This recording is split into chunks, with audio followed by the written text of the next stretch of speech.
I'm calling the town council work session to order. But before I turn the meeting over to Reagan, I want to thank Pro Tem Murphy for running the meeting last week. Sorry I couldn't be here, but I know you did a good job, so that's wonderful. And I just want to tell everybody, rest assured, I did watch the very long video of last week's meeting, so I am up to speed, so that's not a problem. So we're called to order, and I'm going to turn it over to Reagan. Thank you, Mayor. Your agenda is pretty straightforward today. A number of action items included on it. We'll talk about each of those as we get to them. Just two real quick items. First, I'd like to recognize Claire Hutchinson, who is with us, and I saw her a minute ago. There she is, way back in the back.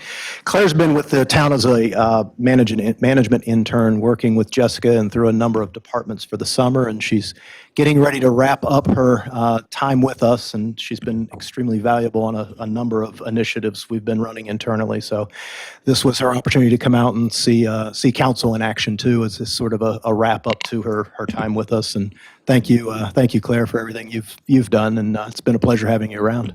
Yeah, thank you, Claire. I think we can all say thank you to you too.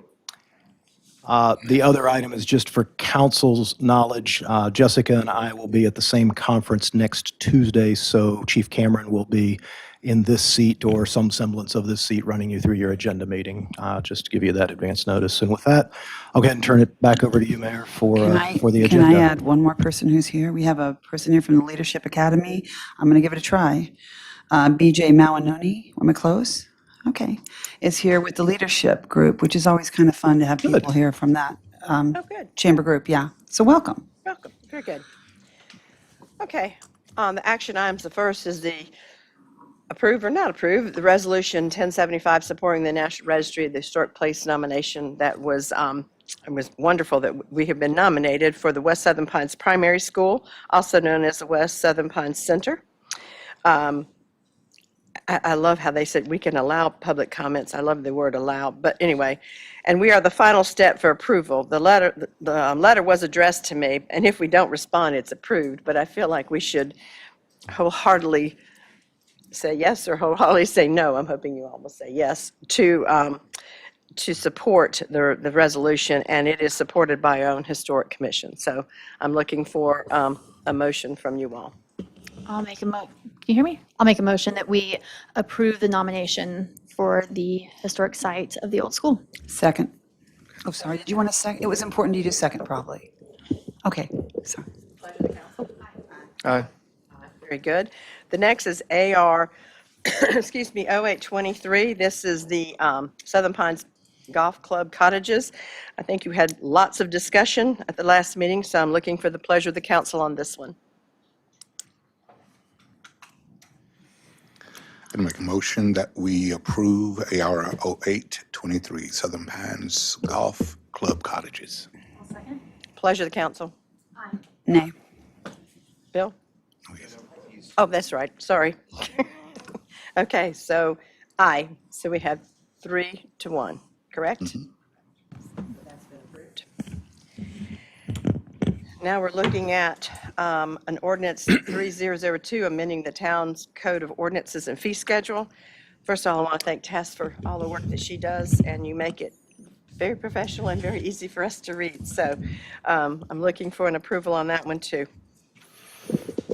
I'd like to second Mary Annie's appreciation to Tess and to Jessica for putting together wherever you are, for putting together the information on our fee schedule, and along with that, make a motion to approve it. Second. Pleasure of the council. Aye. Aye. Aye. Aye. And last but not least, approval of ordinance 3003, revisions to the code. This is the utility bill department. I'll make a motion that we approve this. Second. Council. Aye. Aye. Aye. All right. Now we're, this is, excuse me, a continuance of BDO 323, the quasi-judicial hearing that was last week. This is, they applied for PDP for Morganton Park South, Phase 3. And And I want to thank the staff for the extra effort you made to help kind of clarify and solidify and answer a lot of questions that were raised at the last meeting. So, BJ, are you doing this? All righty.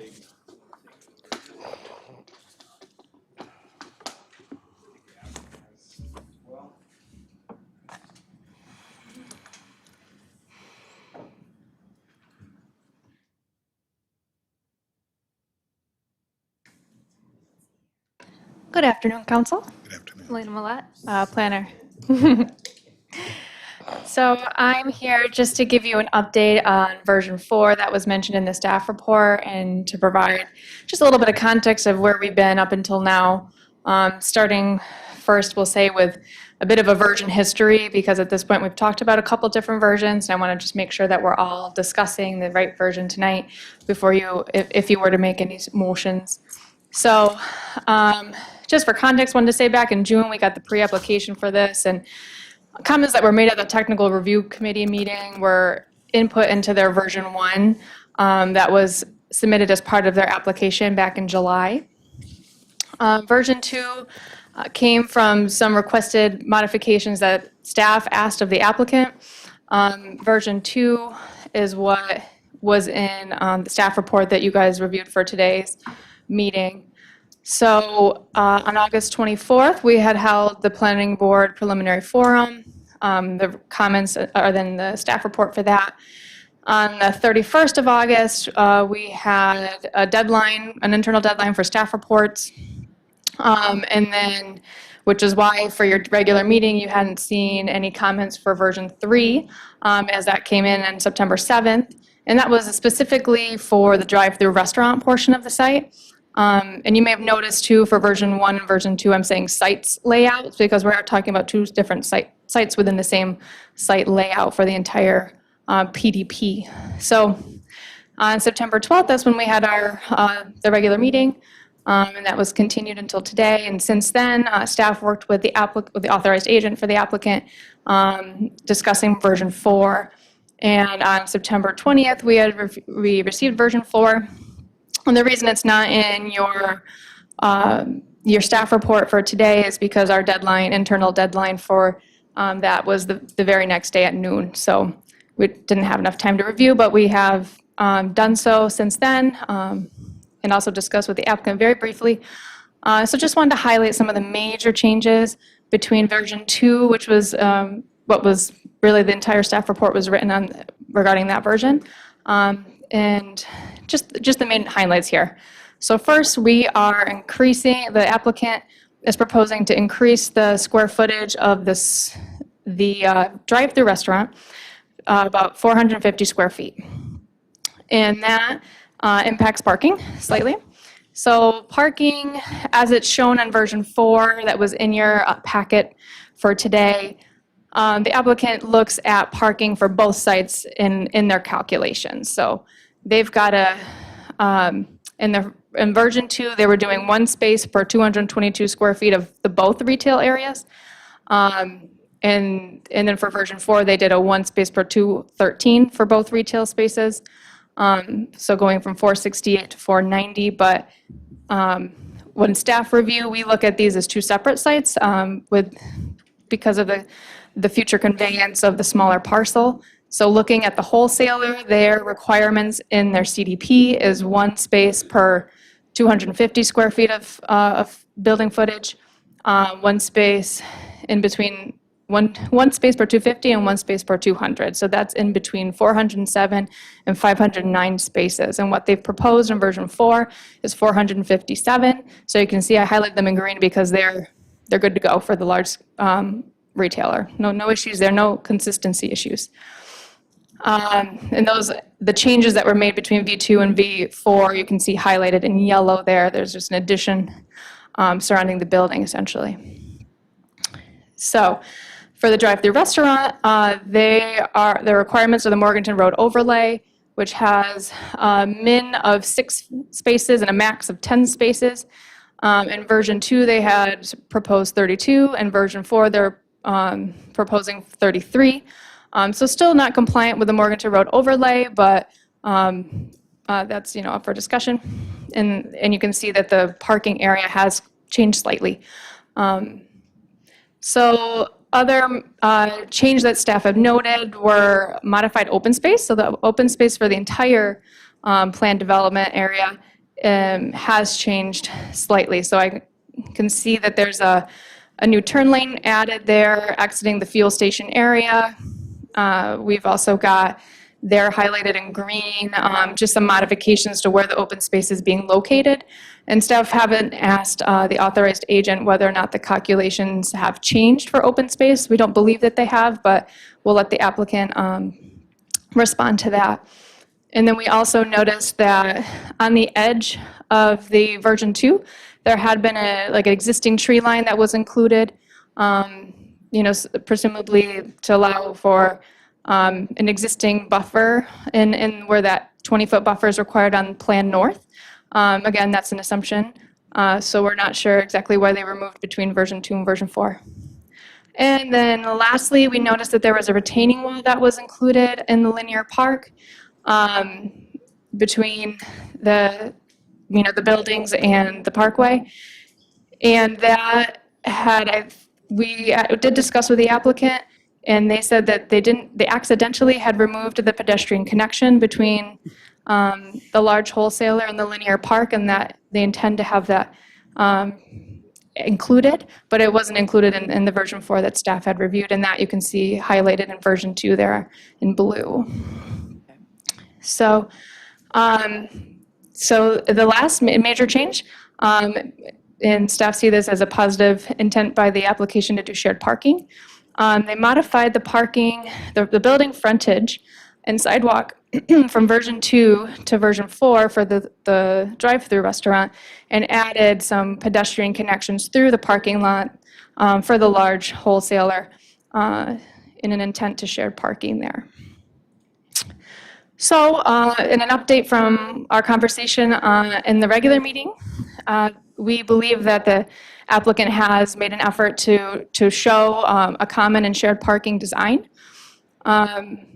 We still have to point out that the Morganton Road overlay still isn't being, it's not consistent with those standards for the reasons mentioned there, but the large wholesaler, they are within their range.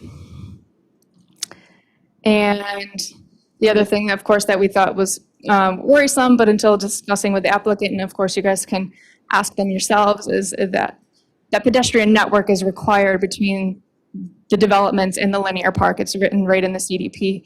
So the removal of that pedestrian connection was concerning.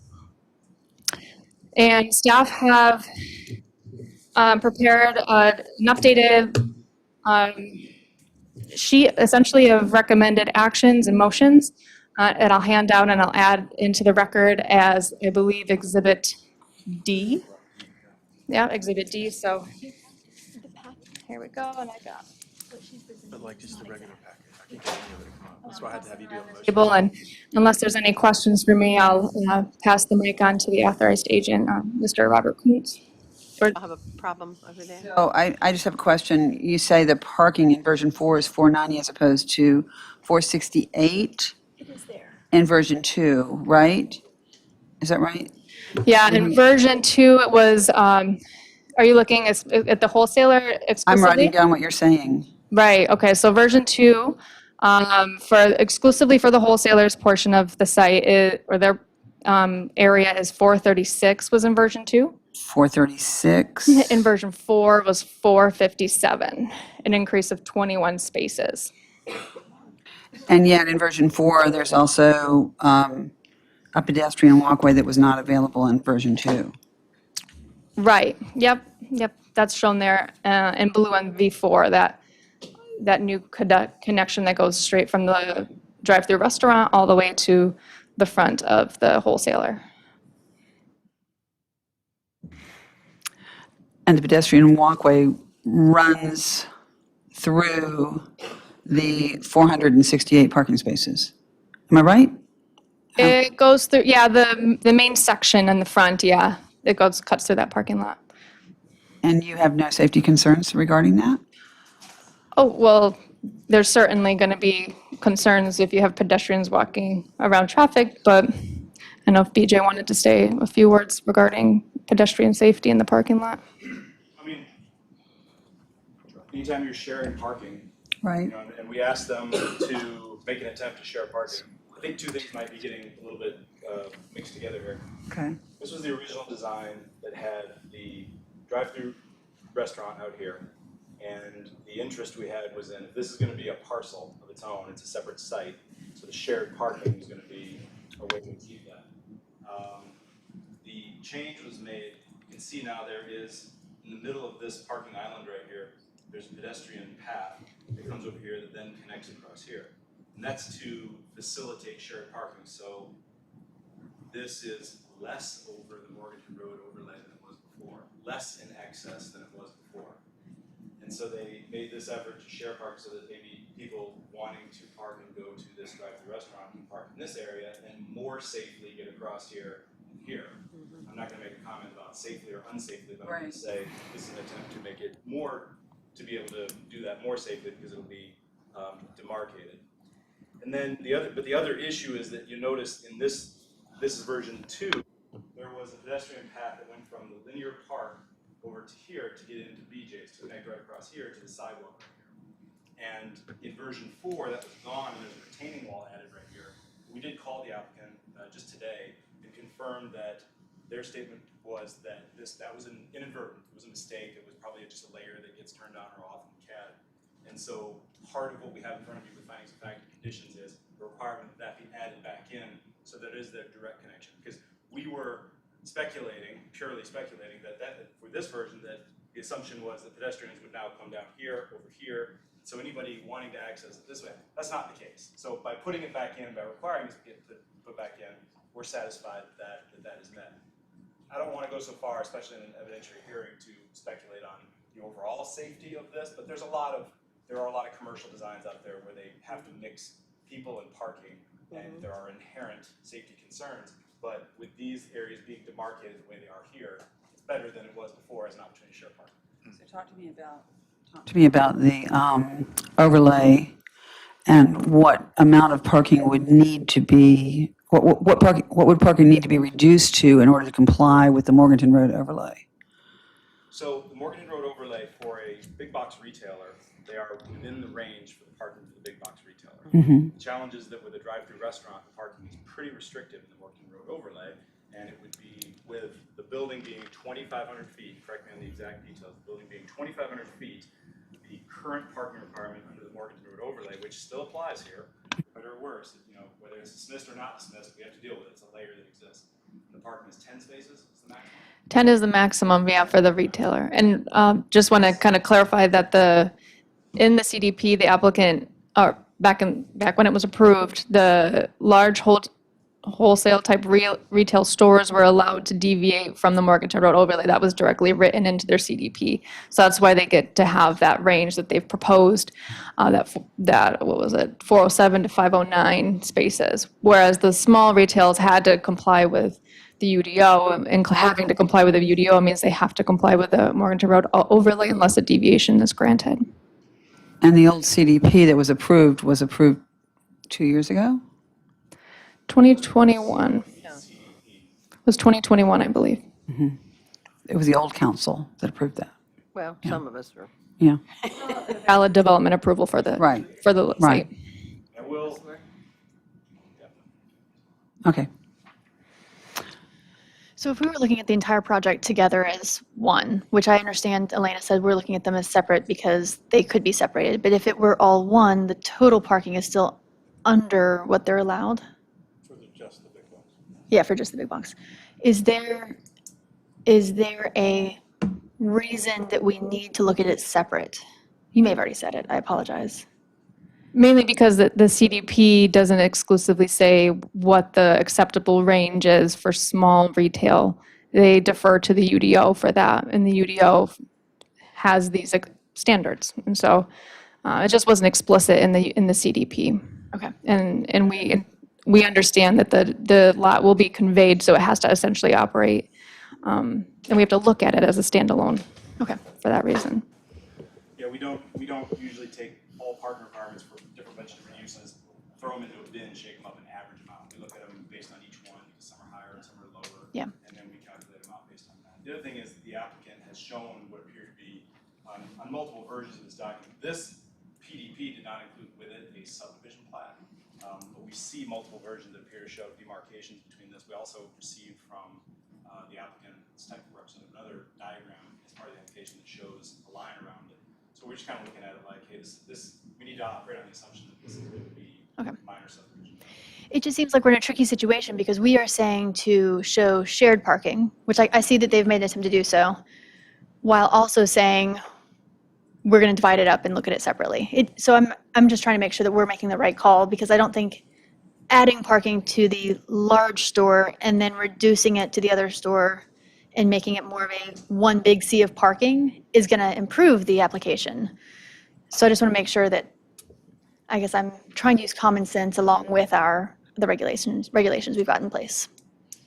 But making sure I understand where you guys are coming from. Yeah, and I appreciate that, and, and the challenge we just have is that we have an applicant desire, understandably based on market conditions and whatever the demands are of the tenant, et cetera, for a lot of parking. Sure. Just a lot of parking. So when we reduced it a little bit over here, you can see more was added here and here. And then behind, yeah. Here, so yeah, you're right, there's a net effect of still an amount of parking, but we're just challenged by dealing with the regulations. We have to, Sure. boxes we have to check to look at the overall effect. I appreciate that you guys are doing that. Thanks, yeah, it's Elena has spent a lot of time. Thank you. Very colorful too, so we can follow it, I'll try my best. the granimals. I had trouble getting this to load, so you may have mentioned it, and I was talking to Beth. Thanks for getting me up to speed. You said there was a buffer that's now gone. I like buffers and we can keep them. What was that deal? Is it still going to be in there, or now are they asking to remove it? And is that, I know we're talking about parking, but then you said something about a buffers was once there, now Tree it's not. line? Yeah. Existing tree line, again, we were operating on the assumption that that would be an existing kind of vegetative buffer that was intended to be kept. That wasn't stated in the narrative, and it hasn't been told to us by the applicant. So we don't know for a fact that was the intent in version 2. But it was left out in version 4, and that may have been also in error, similar to the pedestrian connection. It was just accidentally left off version 4. But if an existing, just from the planning's perspective, it's always great to have an existing vegetated, undisturbed buffer because it gives it a denser Yeah, and is this the buffer. phase where we ask, is that going to be the case? I mean, because I know this is sort of the, Let me, I can see the applicants freaking out. Here's the- Okay. On the original application, what it showed, I wish we could zoom in here, but along here, there was a line like this, and the symbology we use in site planning is that is existing vegetation, okay? And that line went about 10 feet into the 20-foot. Thank you, yeah, right through here. Okay, now that symbol almost always used for vegetation, right? Okay, it didn't say existing vegetation buffer, but that symbol was on there. We are attempting to make sure that we bring to the council the changes between this and this. Because if we don't, if we just say, oh, it'll be fine, we don't know, we just don't know. So, point that out, we say, well, that has changed between this and this. It's a fact. We're bringing your attention that has changed between this and this. We don't know what it meant up here, but it's not on this anymore. When we get to site plan review, and they want to put a retaining wall right here, the next argument we'll have to have, which comes up all the time with retaining walls, is that, well, we have to put a retaining wall there, so we can't put trees on top of it. Oh, we can't put trees at the bottom of it, or the roots will affect the retaining wall, the integrity of the retaining wall. So if there's a retaining wall running right through the middle of a buffer, what we want to point out and get clarified so that we don't have to fight about it at site plan, when it's an administrative determination, we're arguing back and forth about whether that buffer needs to be there, is, what is it? If the retaining wall is there, we just wanted to point this out. So we just want to make sure that what is required is a buffer, not an existing vegetative buffer. That is not a requirement in CDP. CDP is a buffer, which means it gets planted at a certain rate as stipulated in the UDO. We just don't want to fight later about the fact there's a retaining wall bisecting the 20 feet and they can't plant at the top or the bottom of it, because we have that argument every third site plan. so in that situation, I mean, the buffer's not met and they're asking just to have or maybe I'll let them speak to it first. Yeah, there's a provision in the UDO that allows for when you have technical constraints that don't allow you to plant a buffer, such as a retaining wall, you request an administrative deviation from the planning director, who then sits there and goes, well, I guess if you have a retaining wall and you can't plant your buffer, gosh, but then if we say, no, plant it, and they say, fine, we'll plant it, but the roots are gonna destroy the retaining wall. And so, it's a design challenge. We would rather deal with that now at PDP, so we don't have to argue about it later. Just figure out what it is. And Bill, based upon your question, even version 4 is still labeled as a 20-foot buffer. So it's not that the buffer isn't being met. The question, I think, is whether there is existing vegetation that under version 2 appeared to have an intent to keep it. Under version 4, that same line isn't there. But I don't think they're not showing no buffer whatsoever. It's just a question of what is the intent relative to that buffer. Yeah. Just clarify that the retaining wall doesn't actually go into the buffer. It's just on the edge of the buffer. Now, there's also a buffer on the bottom of version 4 too. That's a new buffer? Not a buffer, excuse me, a new retaining wall, or is that there before? Yes, retaining wall. That's shown in pink on the in the presentation, which actually should also enter into record as Exhibit E. Okay. I think, let me conclude by saying, importantly, staff is not against this project. Like, there's not, we're in the details, we're in the weeds on this simply because we don't want to have to fight about this and make administrative determinations on things that were brought to your attention at one point and then changed later. So we want to make sure that you're clear in what you're getting. You're approving what you're getting and you're getting what you approve. And that's why this seems maybe nitpicky or Mickey Mousey, but we're really trying to make sure that you know exactly what you're getting. And we get it clarified at PDP, so when the site plan comes in, we go check the boxes, and we're good to go. We got what we got. The uses are fine, the overall layout is fine, we're not fighting this, we're not against it, just we're trying to hammer out some details. Okay. What's your recommendation in regard to retaining wall and natural buffer? Do you have a recommendation? About whether or not it's undisturbed vegetation or. Right. Again, this will be a personal opinion, not necessarily something that's required by the CDP. They can do, according to their CDP, a planted buffer that's acceptable. And yeah. would there be a height requirement on that planted buffer? I don't have those provisions right in front of me, so I can't speak to exactly what plantings would be required, but there's a whole part of our UDO and Right. the landscaping code that speaks to that. Yeah, it's a mixture of large trees and. So let me make sure I understand. So the retaining wall actually still exists in version 4, not virgin, but version 4? Yeah, there's just an additional retaining wall in the linear park. That's all. Because we're talking about version 4, we've got 2 retaining walls. One adjacent to Southern Pines Village, which was also in version 2, and then a new one that's highlighted in pink in the linear park. So in version 4, there is a retaining wall, but it's not in the picture. It is. No, both of them include the pink one. I just didn't No, I mean highlight at it. the top. At the top. I didn't highlight it because it is still, I do believe it's still there, yes. Retaining wall. Yep. Okay. Yeah, hard to see in the image. An attachment to the report, this version 4. Any other questions? Yeah, so my question is, I know with this project, aesthetics are important. By adding a retaining wall in the linear park, I mean, I know architecture requires it in some ways. The whole linear park was supposed to be nice and look aesthetically pleasing. What, if anything, is there a requirement? Or I just don't want that to be a canyon. Oh, we got to put retaining walls on each side. Linear park's nice, but now we got 12-foot high walls. The retaining wall is outside of linear park. Linear park Yep. is marked with this dotted line Okay. right here. So the retaining wall is outside of linear park. Is there like any requirement for it to be shielded or anything on our codes? For a retaining wall that's If on, it's high enough, you have to put a railing on it. It's high enough. It's 5 feet. okay. 5 feet, something like that. I just don't want retaining walls to line that new road and what, was supposed to be nice and aesthetics, just a canyon. If that makes sense. I can't picture it. I mean, I'm just looking there and it looks like a big thing. Yeah. I should probably clarify some of my testimony then. When I meant linear park, the retaining wall in the linear park, I meant to say the usable open space, that light green area. I misspoke. Okay. Any other questions for staff? No, I think the applicant this is point. chomping at the bit, as they say. Thank you very much.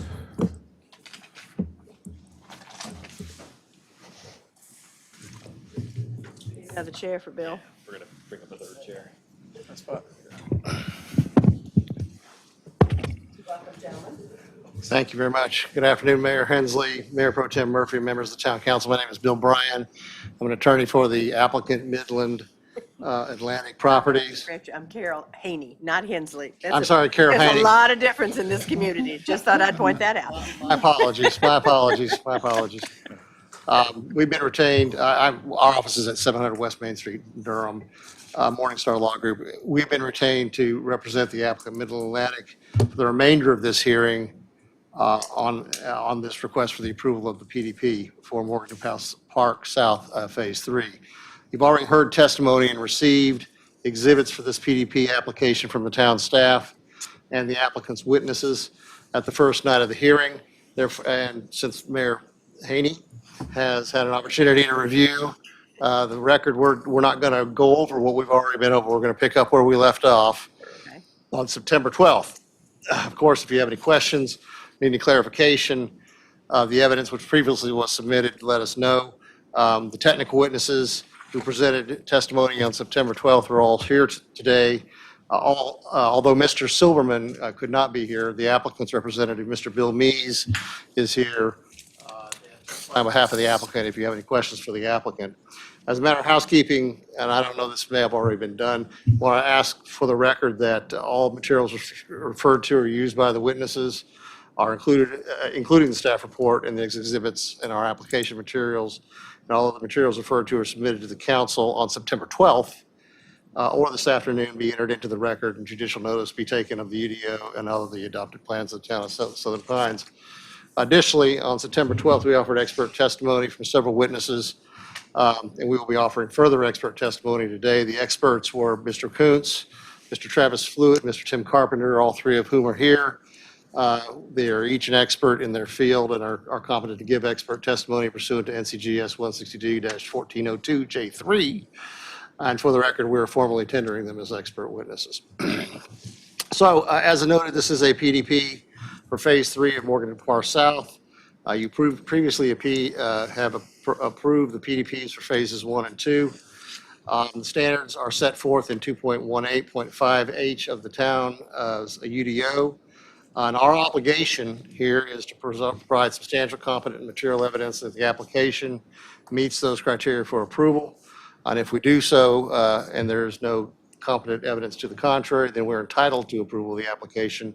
And we are confident that the testimony you will hear today, in combination with the testimony that you heard and the evidence that you received on September 12th, will show that Midland has in fact met all of those requirements. So at this point, unless there are any questions from the members of the council, we're going to pick up where we left off on September 12th with, and I'm going to introduce Mr. Bob Kuntz.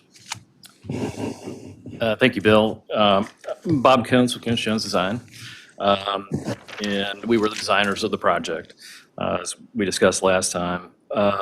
When the first part of the hearing for the PDP application ended on September 12th, it seemed like the only issue was related to the shared parking and the parking for the two sites.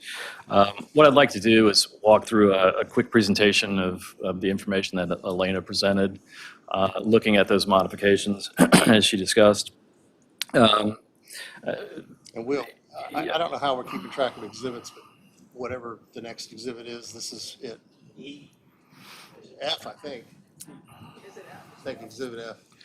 Elena offered one, I know. She offered two. Yeah. For today.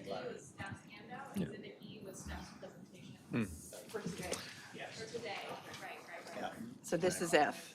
Yeah. Okay. Right. Go ahead. So, as was mentioned previously, the parking for Phase 3 of Morgan and Park South will be shared with all retailers on the property. It will be a shared parking area. We've revised the plan to more clearly demonstrate that the parking area will be shared by all tenants by adding the pathway connection across. The Starbucks building footprint, which was the same that was shown in the last version, does total 2,500 square feet. And calculating the parking for the small scale retail building, as Elena discussed, would allow 10 parking spaces for the building at 1 per 250 square feet. And calculating the large-scale retail building based on the CDP would permit 509 parking spaces, or 1 per 200. Collectively, there are a total of, that would allow for a total of 519 parking spaces in the overall field. And this proposed parking lot is 490 spaces, 29 less than would be permitted in the overall, for the overall property and for all of the buildings being calculated. So this meets all the requirements of the UDO and the MRO. And now I'd like to show, we did a little exhibit too to sort of show how the Starbucks and that pedestrian connection would work. I'm sorry. This is Exhibit G. So this revised plan includes a sidewalk that directly connects to the sidewalk along Southern Road. The sidewalk then cuts through Starbucks and cuts in front of the Starbucks past the covered patio, connecting across the drive-through lane to a sitting area with benches and a small brick paver area.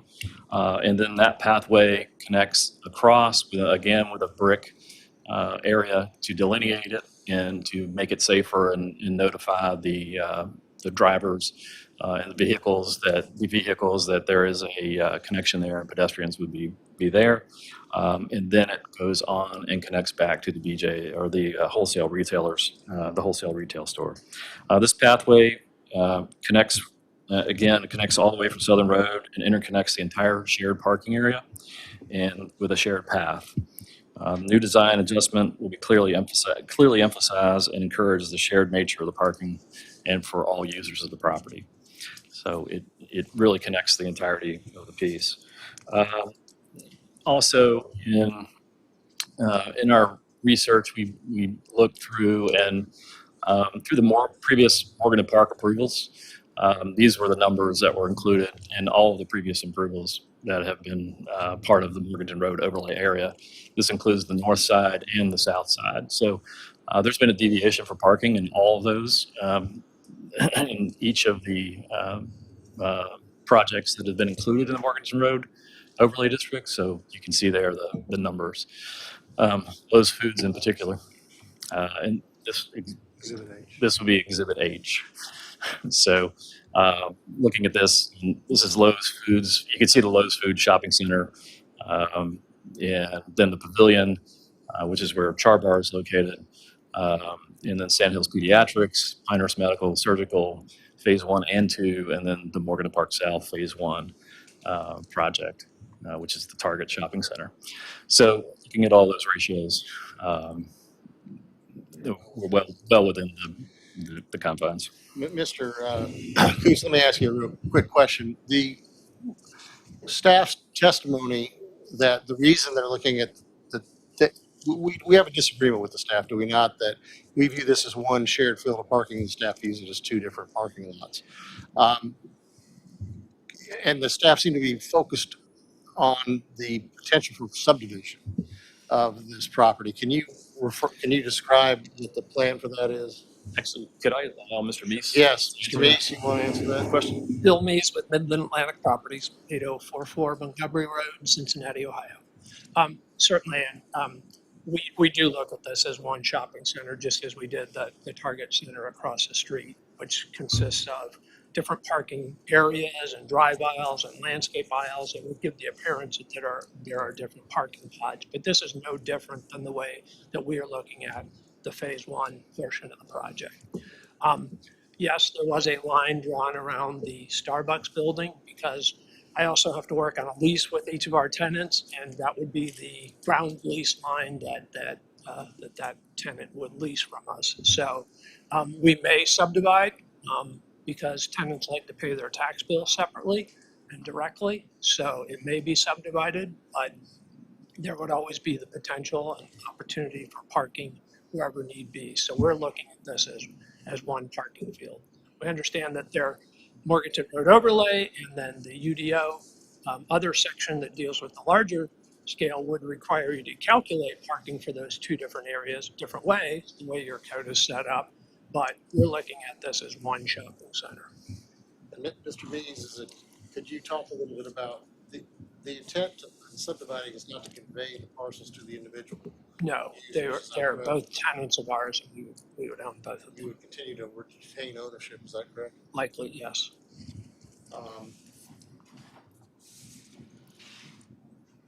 Okay. And then, are there any, does anyone have any questions for Mr. Bees or Mr. Kuntz about the parking issues or about the other issues that were raised by the staff relating to the site layout? I do have a question about the retaining walls and the potential for planting. On this plan from Mr. Coons, is this a design of how the plantings will look? And are those locations that they will actually exist? No, we will be meeting, this is purely for rendering purposes, but it will meet the standards of the UDO. The retaining wall is going to stand in the way of having adequate planting? I do not. Originally, I'll just, on the north side retaining wall that you see to the adjacent property boundary, that is 20 feet off of the property boundary, and we will be planting the 20-foot required buffer along that property boundary. On the south side, that wall actually it goes down, so it's a significant drop from the Carolina Green Parkway down to the wholesale retailer and to the other shopping center. So from Mr. Pate's comment, you won't be driving down the parkway and seeing this massive retaining wall. It will be down, so that will all be down from there. Then we'll be required to have the landscape plantings along the edges. Okay. Just to that point, I mean, the biggest thing I feel like is, and even doing this 4 years, each phase, sometimes you have to remind yourself what is being approved at each phase, because I know there's a time and place for everything. But I just want to make absolutely certain that we protect aesthetic properties, that later we're not foregoing them now, either because I don't know to ask. And so that's why, to Taylor's point, I want to make sure that we're not losing the ability to enforce 20-foot planted buffers either in the back end or the front end or whatever's necessary, to where later somebody, it may not be you, if you sell the project, they can say, oh, we don't have to do that because you didn't ask at this phase. And so that's why I'm just being overly careful to ask, to be absolutely certain. And I will say originally there was a utility line that ran on the north side of that retaining wall. And in working with staff, we adjusted that utility line above the retaining wall in order to make sure that we had a 20-foot planted buffer on the other side. Is there an existing, I guess not planting, an existing tree buffer on the northern side? I assume this is north, on the top of this, on the first diagram where it had the squiggly line. Yeah, that's really an AutoCAD line that we use down the edge. So it more or less identifies the property boundary. It enhances the property boundary and what it looks like. It's an AutoCAD line. It was never intended to be an undisturbed buffer. Okay. If you've been out there and seen the topography, it's pretty steep topography. The question was, is there currently a buffer there? There are trees there now. It's woods. And do you have the intention of tearing down the trees that are currently there? That are on the property, yes. There is on the north side there is a preserve just on the north side that backs up to the Coles. And there's a large preserve of trees that's there. That's part of a conservation easement. That will remain. We will not. I was going to ask you that, but it's technically unrelated. I know there is a certain bit of trees behind that Cole, so it is protected and It is will be protected. there. Okay. Yeah.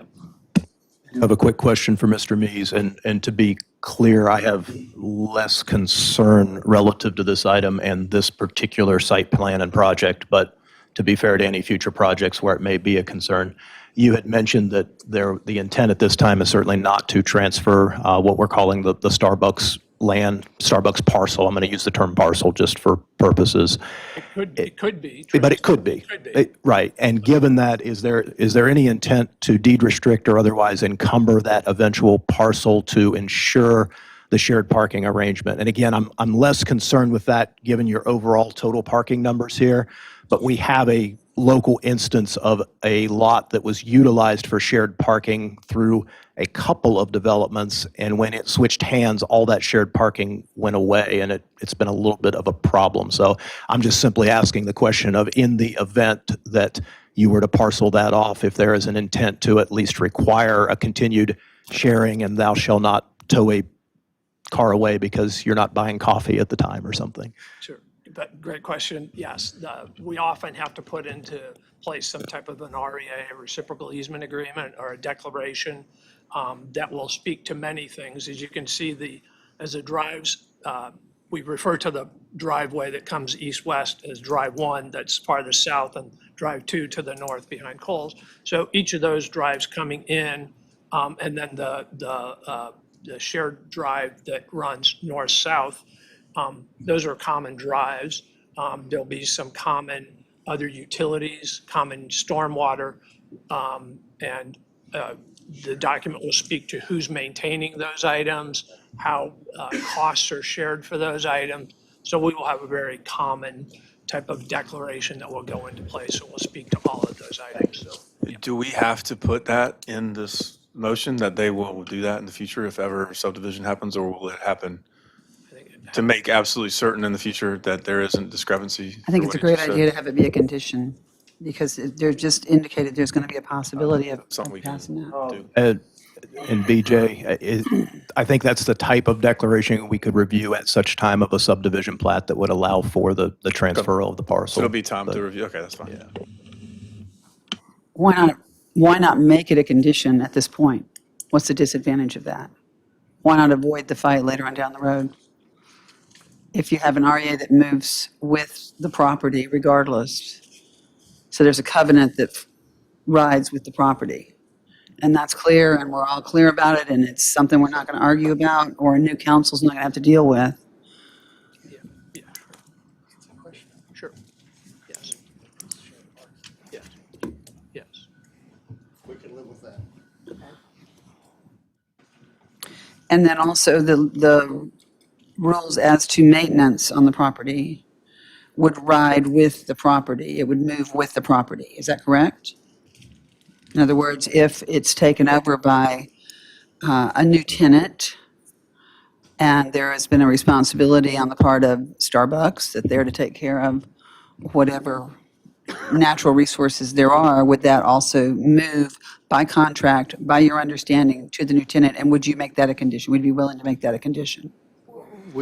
We're talking about a reciprocal easement agreement that would encumber the property like any other easement agreement. Right. So in that sense, it will run with the title to the land. Is It's that a covenant that moves with the land. covenant that moves with the Right. land? That's correct. Yeah, and that's not typically the type of thing we would include in a condition on the zoning, because it's not typically the type of thing we would be involved in any sort of enforcement procedures that would end up Right, I'm involving the just- landowners within the development. I'm sort of involved in it because I think it's important to constituents that we be involved in it and that there be a maintenance of that property and it be cared for and it be clear who's going to care for it. If I could, sorry to interrupt. No, go ahead. I think that each property owner is generally obligated to maintain their own property. That goes with that. What I don't want to do is make sure that we're not tying this up in bows that, because we have lease agreements that will speak between owner/landlord and tenants as to how that works. So I'd prefer to leave that to I'm sure you would prefer that. My question is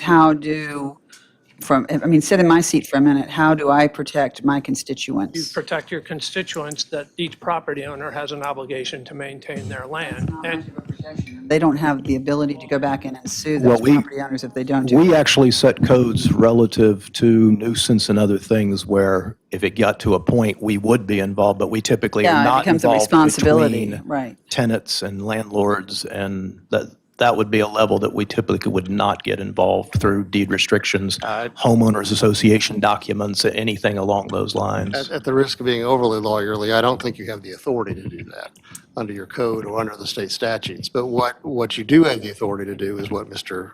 Greaves was saying, or the manager was saying, that you have the authority to enforce your existing you've got various pollution controls, various types of nuisance ordinances that relate to the grass, ordinances that relate to the maintenance of the If the building shrubs deteriorates, that are the in building code and. Right, all the yeah. various things that are in your codes. So those are your enforcement mechanisms. It's not something that you could I don't believe, as a condition to a special use permit. Would you be willing to accept it as a condition? I don't think we can under the I think you circumstances. I can. don't think it's lawful. Has the applicant has the applicant received a copy of what we were given with the 10 additional conditions? Yes, ma'am, we And- have. And And are we those all conditions we you're are okay with? okay with all the conditions that are listed on the order that you received this afternoon. Okay, I think number 8 would actually speak to sort of what Ann is saying. The amenities within the linear park shall be maintained. I mean, I think that is part of what we're asking for. And we're agreeable to that. I think that was part of the original CDP obligation, so. All right, thank you. Any other questions for these three gentlemen? So is this diagram representative of what you anticipate would be there in the way of trees? And are these trees in the parking lot? Not necessarily, no. I want to hear it again. I know he's already said, I want to hear it. No. Not necessarily. There will be a lot more trees and shrubs required by ordinance than are shown on that plan. And at what point do I hold you to that condition? But it's all at the site plan Site plan. and the conditions in the landscape ordinance for the town of Southern Pines. That will be my dream. And we can agree that upon site plan review, the retaining walls are not going to create issues for those planting requirements. Okay, I am good to move forward. So I'm looking at, One more witness, just as a matter of quick, Mr. Carpenter, if you could come up, please. This was something, I understand Mr. Carpenter didn't testify on September 12th. Want to make sure that we get him in the record. Mr. Carpenter, could you run through your testimony real quickly, please? Yes, sir. Tim Carpenter, 140 Aquashed Court, Aberdeen, North Carolina. I'm with LKC Engineering. I'm one of the partners there. My firm and I have participated in all of the previous engineering design on this site, as well as the site across the street. Under one of the criteria in the 2.185H of the UDO for approval of this PDP, that the project will not cause the need for insufficient extensions or expansions of town services, i.e. water, sewer, roadway. We have designed these utilities for access with the project to be consistent with the town's utility plans and street systems. I've worked with the town engineer, Mr. Mickle, to confirm that during the development of this phase of the project. And then, in our opinion, that the approval of the PDP would not cause the need for inefficient extensions or expansion of the town services. And I believe that Mr. Mickle would agree with that, and as well as the town staff. And I'm here to answer any questions as needed. Just wanted to make sure we had evidence on each of the points. With that, we're ready to close. Again, we asked everything be brought into the record. We have no problems with the order that was proposed this afternoon. And I mean, I'm not going to go, I could go through, but I won't take your time to go through all of the elements of the item. I do think with regard to the field of shared parking, our position is that it is one shared parking lot, and therefore the MRO is complied with. And even if you don't view it that way, it is fairly clear from the evidence that was presented by Mr. Kuntz that this MRO standard has been largely abandoned by the town, and we would request that you approve us accordingly. Are you okay if we add that the planting requirements shall be met regardless of the retaining wall? I Is think that we're okay? okay with that. Okay, is that okay with you all that we add that? I think we have to meet the planning requirements regardless Okay. at the end of the day. And so we will meet the planning requirements because that's a requirement of site plan approval, ma'am. Thank you. If I may, it would be the preference of staff to have that in there, that the buffer planting requirements shall be met regardless of retaining wall location, and that essentially just something be worked out, the planting requirement be met, because a requirement of the UDO is that, yes, it be planted, but the UDO also allows for administrative deviations if presented. And I just don't want to fight about it. That's really Right. what it boils down to. And so what they're saying is accurate, and I appreciate everything they're saying. All I'm saying is later on, it's like, well, we said we'd meet it, but we'd meet the UDO, but the UDO allows you to grant up to 50% reduction, and we have a technical constraint, which is a retaining wall. We have no objection to that, ma'am, thank being you. an additional condition. And if the REA is to be included and maintenance to be made clear on that, how do you want that as a condition that allows for basically a covenant that runs with the land? I appreciate being asked that. Staff is okay with it as is because the UDO does have written into it this, particularly for commercial development. If the trees die, if the grass dies, if the parking lot cracks up, there's potholes in the parking lot, et cetera, we have mechanisms built into the UDO for maintenance of all the requirements of Chapter 4 that we're okay with Right. for that. Yeah. We already sent you out last month to check everybody's lumens, so I Yeah. didn't want, I wasn't necessarily looking for you to go also measure the grass. Although I appreciate what you are, the reason, I appreciate you asking, I appreciate what you're thinking about, very much it's a concern for us. The net effect would probably be net harmful to staff because trying to track these agreements over time, Okay. when they are largely private agreements, we would just be in a place where we don't like to find ourselves. Okay. So thank you. though, I for would bringing that up. yield to what makes it your job easier. Thank you. Thank you. Okay. We request approval. Thank you very much. Thank you very much. Any more questions? Seeing none, I need to close the hearing. I have one quick question for staff. BJ, regarding the additional condition that I just recommended on planting requirements, do I need to also add something in the finding of facts regarding landscaping or the retaining wall, or is it okay just to add it as a condition? It's number 9. I think that as drafted, the findings of fact have enough rational nexus in it to validate that condition of approval. Because statute requires approval of conditions by the applicants, I would ask for their concurrence on that point. Okay. We concur. Okay. Yeah, I think this one was yours. I'm looking to, from,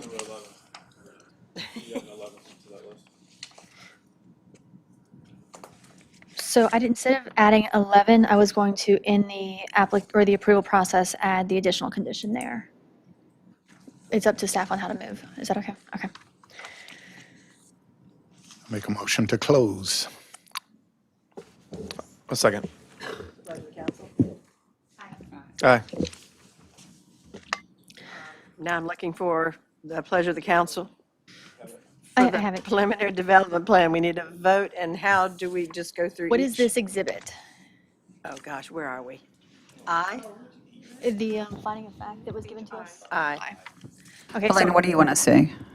So what you've got before you, which was entered in as Exhibit D, it walks through in a sample exactly motion by motion. Yeah, Exhibit D, what staff had handed out during our presentation. So that includes the motions, the adoption of the findings of fact, as is required. I apologize. Let's clarify this because this is going to matter later. I don't have copies of anything, so I don't know what you guys are There's looking one at. copy. As far as, if they ask me a question. For on the report. the draft condition of approval that was given to us at this evening's meeting is Exhibit D. Now Is this D. part of the staff report, or is this the whole? No, it was This was additional, that was created on version 4, which we had gotten after the staff report deadline had passed. But Beth, I will ask for the record that staff report be included as Exhibit I. And I can work with you as well after the meeting and because I've got all this annotated. Thanks, Beth. Apologies for the confusion.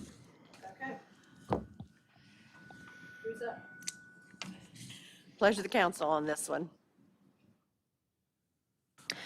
I move to adopt the following findings of fact shown in Exhibit D regarding the proposed preliminary development plan PD-03-23.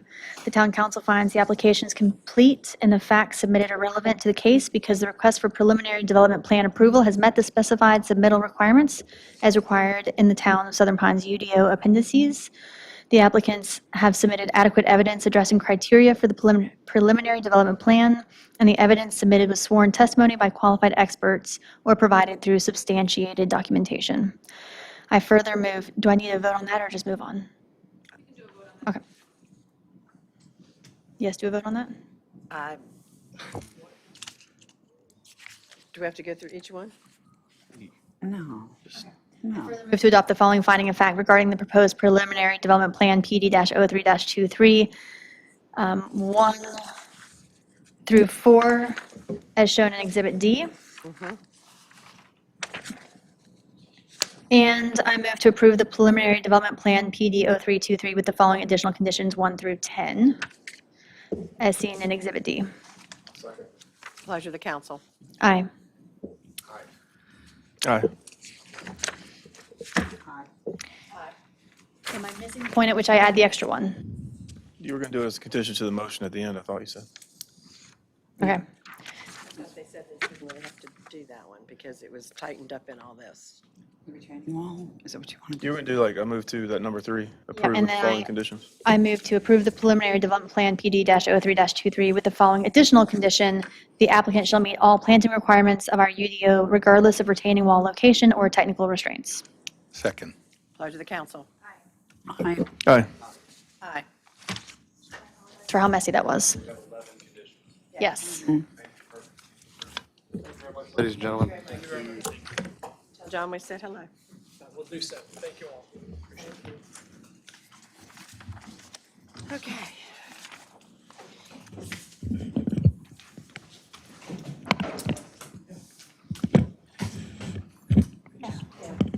I was going to read that whole thing. I'm glad you were just like, per exhibit D, per exhibit D.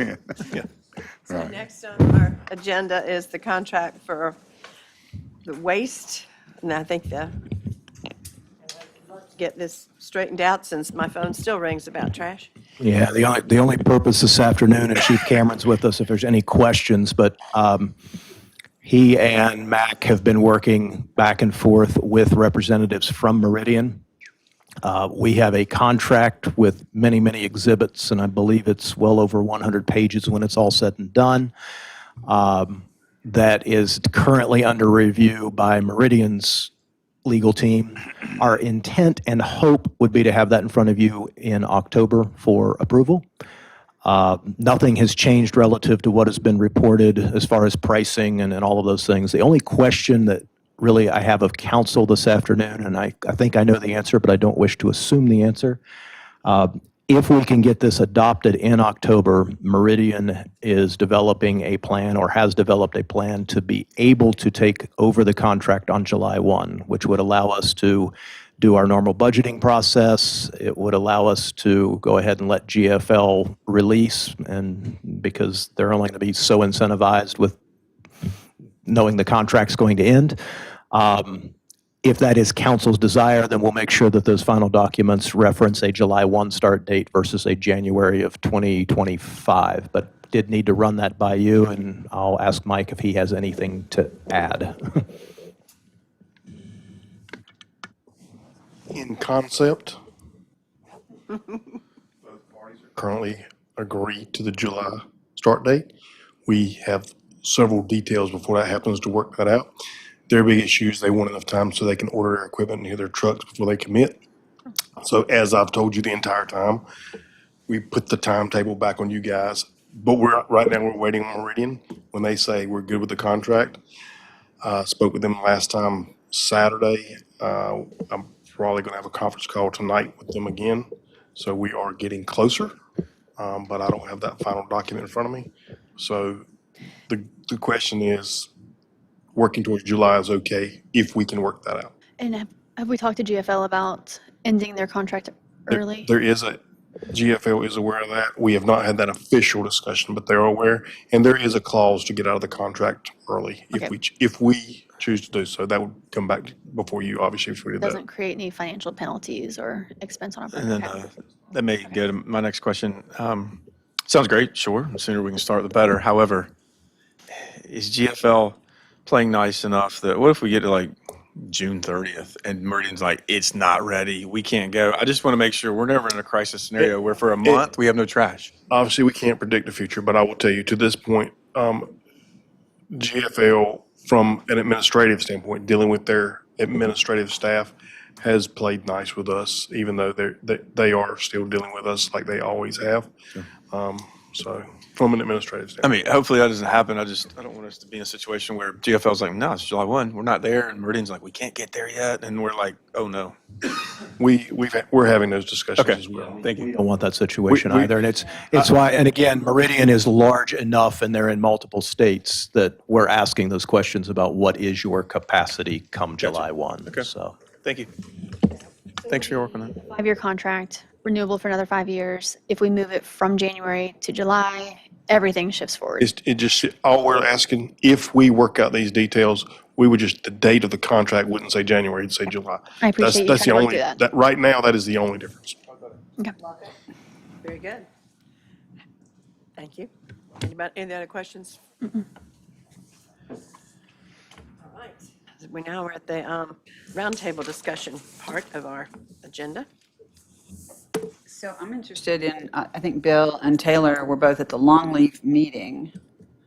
And how did that go? And and BJ, you were also at the Longleaf. Yeah, Jessica wants to.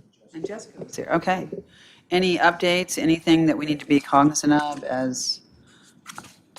No, I mean, I can speak to it. In short, it was a great meeting. A lot of the Longleaf community came.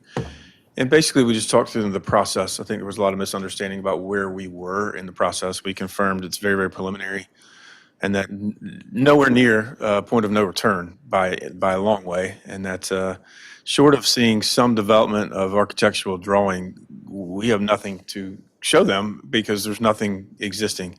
However, that's in the works, and we understand that we're prepared to pay for that, even to the point where if the drawings come back and we all hate them and it's miserable, we'll stop and we will just pay for the drawings and stop. But until we get to that point, I think we were able to reiterate there's just no way to know. And in addition, it was good. We heard a lot of additional safety concerns, a ton of data that we can go present to the engineers to say, hey, here's concerns, and let's see what we can do about them. So I haven't heard anything since then. Have you, BJ or James, further from that meeting? Since I'm a resident there, I appreciate y'all doing that. Yeah, Because, and the fact there will be another round of meetings and community outreach, not only by the Longleaf community, but the entirety of Southern Pines, because it's a town corridor. But that will all to become, but again, before we, I guess, pass the point of no return, if it even happens to that degree, there'll be another round of community involvement. Yeah, I would like to add that Jessica has done yeoman's work in collecting everything that was said at that meeting, organizing it. I think Claire even helped with that, correct? And putting it together and retaining it and putting it in a way that we can, both the design engineers can use, the town can use in future meetings.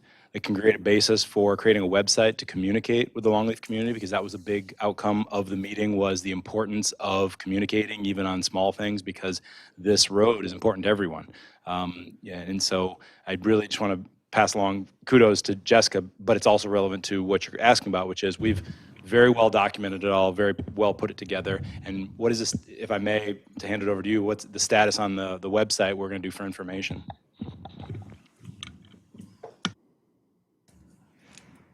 why don't you tell Longleaf I got my feelings hurt because I wasn't invited? And I get chewed up all the time with those folks.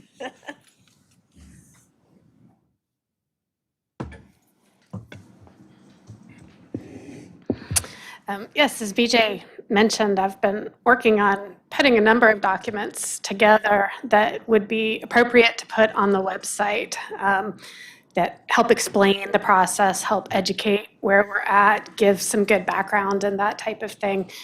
I think we are close to probably publishing a website. We've been sending a lot of these documents back and forth and getting comments on them and things like that, making sure that everything's consistent and accurate.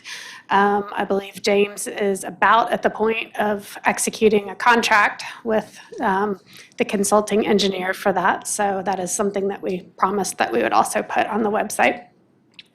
I'd also like to add that this is a little bit of very fresh news for you, but you authorized us to hire a communications specialist in this budget year with a hiring date of October 1st. And I'm happy to let you know that I made a successful offer for that today, and I'm expecting this person to start in mid-October. And the reason I bring this up is that we had the final candidates do some really important and very insightful assessment exercises. One was related to public notice on the solid waste contract and some of these changes that are coming with recycling subscription. We wanted to see how they could communicate that. And then on community engagement, we actually gave them some of these notes that we had taken from Knoll Road and explained this process that we're getting ready to embark on, because we have always intended to use this person to help us with community engagement. So we asked them, hey, put a plan together. And it was actually really helpful to see some of the ideas that these people had. And I mean, one of them said, hey, let's put drone cameras and vest cameras and helmets and let's go ride. And, you know, they have some ideas for engaging the Pinecrest runners and different things like that. So anyway, now that this person will be joining us in a couple weeks, that's probably one of the very first projects that they're going to be assigned to from a community engagement standpoint. And so we'll get that website published and share that with Longleaf and the community, and then figure out, once James's engineer is on board, we'll know some of those dates that we're working towards, because I know the first meeting that we need to work towards is the 30% design plan. So we can kind of back in then to what are the activities that we need to do lining up to that. Very good. And I heard you had lots of really well-qualified applications. Yeah, we had almost 30 applications, and we had Very some impressive. really, I don't want to share the name yet because we're still going through the background process and whatnot, but I'm very pleased with the applicant that we made the offer to, and I think he will be a tremendous asset to our team. That's wonderful. Thanks for creating the vehicle that's going to ensure communication with Longleaf. I think that is the most important thing. And Claire, thanks to you. It sounds like you had a part in that, so thank you. Appreciate what you do. It's great. And isn't it nice to have choices? Just out of curiosity, the piece that we have now for Longleaf, will that become a paradigm for communication with all communities? Yes. I mean, I've actually got some pieces here, you know, like one of these pieces here that I've put together is just kind of a history of how this project came about. One thing that we were asked in that meeting is, could we go ahead and reduce the speed limit on Knoll Road? It's currently 40 miles per hour. And they asked if we could reduce it to 35 miles. So we've actually had a conversation. James has been involved with that. Chief Polidori is involved with that. And as you guys know, that's a question that we get a lot, is how do we reduce a speed limit? So we've actually put together a public education piece on what goes into determining what is an appropriate speed limit on any road, and how do we go through those steps of determining whether it should be reduced. And so we wrote that as a piece that we could give to people on any road when they want to ask that. But then we also took it a step further and specifically addressed it about Knoll Road. And so we're finalizing that now. So that's a piece that we'll be able to go ahead and give back to them, because they specifically asked us if we could look at that question. So yes, we'll be following up with them very soon with some of those questions that we wanted to address. But I heard that's not what I heard from your question. Your question was whether it would impact other parts of town if there were a need. Oh, no, yeah. Was that okay? The paradigm, would this be something that you have in place for Knoll Road community that would be also available for other communities with their various concerns? Sure. Mm-hmm. Yes, definitely. Yeah, our goal is always to, you know, if we have a target area, look there, but then see what else can we do to educate and use things in other, because, you know, something like traffic safety or speeding, if it's important on Knoll Road to Longleaf, it's going to be important in other areas as well. So, you know, we try to manage it and use it, write it in a way that, you know, other people might learn as well, even if it's not their specific area. So. Thanks. You're welcome. Sure. Roundtable discussions? A couple things to mention. Just for anyone who's watching the event, there's a photo ID event hosted at the Douglas Community Center on Thursday from 2 to 6. This year's election does require some sort of photo ID, and so it's an opportunity to get an ID if someone does not have one. Again, it's at the Douglas Community Center from 2 to 6, right up the street. I think you were going to talk about the tree tomorrow? There's a tree planting. Go ahead. You've got it. Well, I was just going to say, so There's a tree planting from 2 to 3 tomorrow at the Southern Pines Land and Housing Trust in memory of Alicia Watts, if any of you can attend. I think it's the middle of the day, so I think attendance might be difficult. It would be good to show some community support. The road paving has begun on Broad Street, and a quick thank you to NCDOT for doing it at night when traffic is already slower. And I think that was all. Yes, so today, Carol and I attended, for those of you who don't know, we're part of Central Pines Regional Government, which has subcommittee called Tri-Cities, where Carol and I, and Reagan too, every couple months meet with leaders from Aberdeen and Pinehurst just to talk about, oh, BJ was there, sorry, didn't mean to cheat you there. You sat right next to him. Yeah. Anyway, we meet as the three towns here in Southern Moore County to sort of talk about joint issues, and it's very productive. It's a great venue. Anyway, today's topic, apparently Moore County is updating their 10-year-old land use plan. And so if any of you have major things that you want Moore County to be aware of, let me know and I can forward them along. We went through a big list today of a variety of topics, but if there's something that after today hits your mind, like, oh, I'd love for the county to consider this as we're talking about their land use, let me know and I will pass it along to the Council of Government folks to relay. Because our next meeting is in November and someone from the county commissioners will be there, so that would be helpful too. I think that's all I've got today. Okay, Annie? Go ahead. Oh, you're talking about the MPO?